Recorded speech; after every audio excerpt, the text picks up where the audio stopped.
Ang basa ng ating kapalaran ngayon ay maaring tumutukoy sa iyo, o sa ibang tao, na kapareho mo na zodiac sign. Ito ay isang simpleng gabay po lamang. Tanging ang Panginoon lamang ang siyang nakakaalam sa magaganap sa ating buhay. Gawing gabay at libangan lamang. Tagalog Chinese Horoscope. October 11, 2023. Year of the Rat. May biyaya kang matatanggap ngayong araw maging ang iyong pamilya. Subalit hindi ito sapat para sa inyong lahat.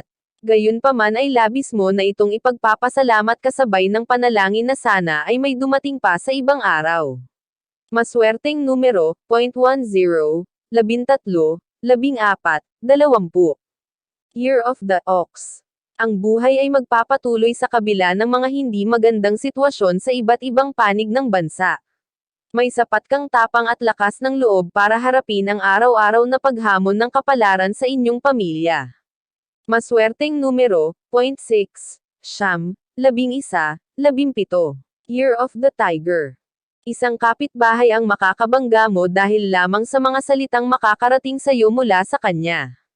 Hindi mo man ito gustong patulan ay mapapatulan mo pa rin dahil makakaramdam ka ng pagkapuno. Maswerteng numero, 0.45, 47, 48, 52. Year of the Rabbit. Umiwas sa matataong lugar dahil malaki ang posibilidad na tamaan ka ng nakakahawang sakit kung patuloy na magiging pasaway.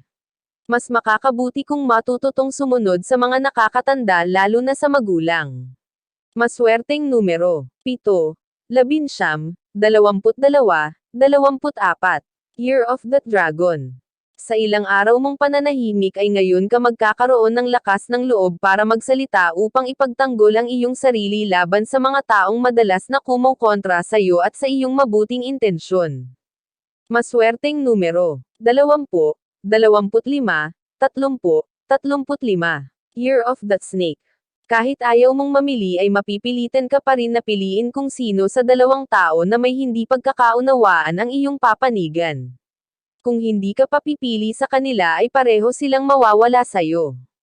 Maswerteng numero, 0.28, 20, 33, 44.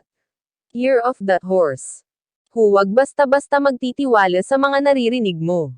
Lalo na kung ang mga salitang ito ay nagmula sa isang tao na minsan nang sumira sa tiwala mo.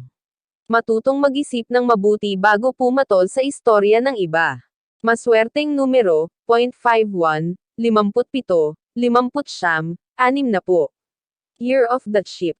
Mahalaga para sa iyo na maunawaan ng iyong mga anak lalo na ang mga bata kung ano ang nangyayari ngayon sa paligid upang mas maging madali para sa kanila ang sumunod sa lahat ng sasabihin at ipag-uutos mo. Maswerteng numero, 18, 19, 26, 27. Year of the Monkey. Hindi ka magkakaroon ng kapanatagan ngayon dahil tagilid na rin ang iyong trabaho. Nangangahulugan na anytime ay maaari kang mawalan ng kita.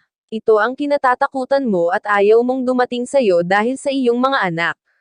Maswerteng numero, 0.40, 43, 46, 48. Year of the Rooster. Mawawala ng saysay ang pinaghirapan mo dahil sa isang pagkakamali. Ngayon mo mare-realize na hindi ka dapat nagpapadalos-dalos ng pagpapasya lalo na kung ito ay may kinalaman sa iyong pinapasukang trabaho.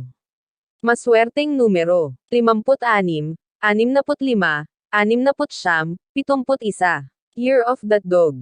Makakatanggap ka ng tawag mula sa isang malayong kamag-anak na nangangailangan ng tulong. Hindi ka magdadalawang isip na tulungan siya. Ang magiging problema ay sa lugar kung saan siya naroon ngayon.